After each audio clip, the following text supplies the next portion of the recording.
Presiden ke-7 Republik Indonesia Joko Widodo meminta sebuah pihak menghormati proses hukum terhadap Wamenakar Immanuel Ebenezer yang ditangkap KPK dalam operasi tangkap tangan. Saya sangat mengapresiasi kerja baik dari KPK dan kita semua harus menghormati proses hukum yang ada. Ya, ikuti proses hukum yang ada. Ya. Kita ke kasus lainnya pemirsa, Bupati Pati Sudewo tidak hadir dalam panggilan pemeriksaan di KPK terkait dengan kasus dugaan korupsi rel kereta api. Sementara itu Sudewo muncul ke publik dalam sebuah acara di Pati usai sepekan menghilang.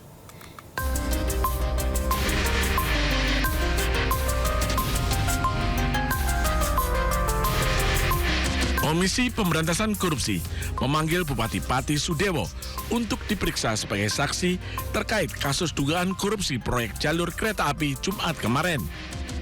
KPK menduga Sudewo menerima komitmen fee dari pembangunan jalur kereta api saat menjabat sebagai anggota Komisi 5 DPR, namun Sudewo tidak hadir.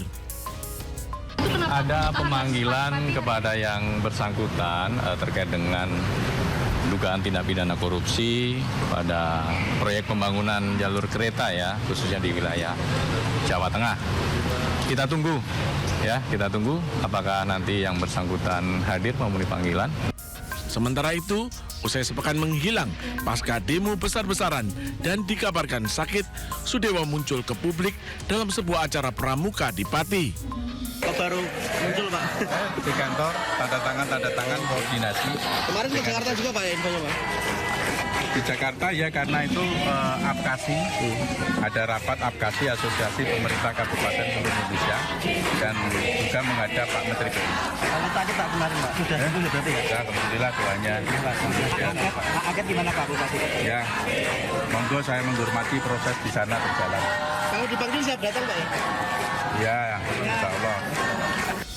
Adapun dalam kasus dugaan korupsi rel kereta api Solo Balapan Kadipiro dan Kalioso tahun anggaran 2018-2022, KPK telah menetapkan sejumlah pejabat Kemenhub dan pihak swasta sebagai tersangka. Tim Liputan iNews melaporkan.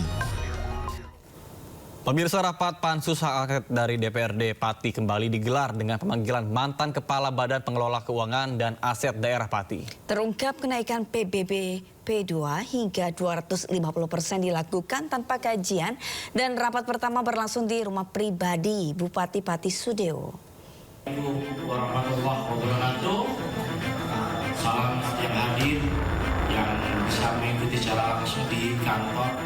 Rapat Pansus Hak Angket DPRD Pati menghadirkan mantan Kepala Badan Pengelola Keuangan dan Aset Daerah atau BPKAD Pati, Sukardi. Dalam rapat, tim Pansus mencecar Sukardi sejumlah pertanyaan terkait dasar kenaikan PBB P2 di Kabupaten Pati. Sukardi pun menjelaskan pada 23 Maret 2025, dirinya hanya hadir karena diundang tanpa tahu siapa pengundang resmi. Ia juga membenarkan rapat pertama kenaikan PBB tersebut digelar di rumah pribadi Bupati Sudewo, tanpa kehadiran sekretaris daerah dan asisten bupati. Di Pansus itu tidak adanya Surat itu pelibatan dari Sekda kemudian. Iya, itu gimana Pak tanggapannya Pak? Saya kan diundang, terima kasih. Kan? Sementara itu, salah satu anggota tim Pansus Hak Angket menilai rapat kenaikan PBB di rumah pribadi Bupati Sudewo cacat hukum. Itu kan rapat dadakan ya Mas ya. Secara hukum sih memang tidak sah, tapi itu memang harus dilakukan. Menurut dari hasil rapat? Tadi ditemukan dari BPKAD yang lama belum ada kajian terkait kenaikan. Berarti kenaikan PBB tanpa kajian Mbak ya? Belum ada kajian. Rapat Pansus Hak Angket akan dilanjutkan dengan agenda mendengarkan keterangan dari Kepala BPKAD Pati dan Dinas Inspektorat yang saat ini menjabat. Dari Pati, Jawa Tengah, Lazarus Sandi, iNews melaporkan. Pemirsa, Polda Metro Jaya periksa Rismond Sianipar sebagai saksi terlapor terkait dengan kasus tudingan dugaan ijazah palsu Jokowi. Rismond dicecar 49 pertanyaan dari pihak penyidik, namun dirinya hanya menjawab 2 pertanyaan saja. Trismon Sianipar kembali diperiksa tim penyidik Polda Metro Jaya sebagai saksi terkait kasus tudingan dugaan ijazah palsu Jokowi. Trismon dicecar 49 pertanyaan mengenai video yang diunggahnya di media sosial miliknya. Lebih dari 10 video yang akan didalami, namun baru 2 video yang selesai diperiksa penyidik. Trismon mengaku dirinya ingin menjawab pertanyaan secara detail dan mendalam. Saya menjelaskan secara sedetil-detilnya ya kajian ilmiah saya, karena memang kita ini orang-orang yang berbeda, orang-orang yang tidak pernah ketemu sebelumnya, dan disatukan dengan nilai akademis, nilai-nilai saintifik. Saya dengan Bu Tifa juga kenalnya 15 April 2025 di UGM, bahkan di depan ruang 109 Fakultas Kehutanan UGM. Tetapi kita dipertemukan dengan nilai saintifik itu. Itulah yang saya jelaskan sedetil-detilnya, sehingga saya hanya jawab hari ini 2 pertanyaan saja. Polda Metro Jaya secara maraton memeriksa saksi terlapor kasus tudingan ijazah palsu Jokowi. Total ada 12 orang yang berstatus sebagai terlapor.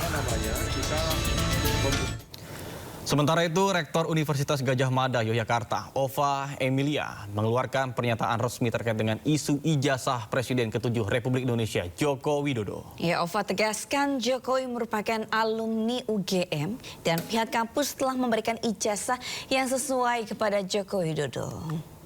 1. UGM mengikuti dengan baik perkembangan di masyarakat terkait adanya pihak yang mempertanyakan keaslian ijazah seorang alumni UGM yang bernama Joko Widodo. 2. Secara umum, UGM menghormati hak warga negara untuk mempertanyakan isu apapun dan untuk mencari jawaban atas pertanyaan tersebut.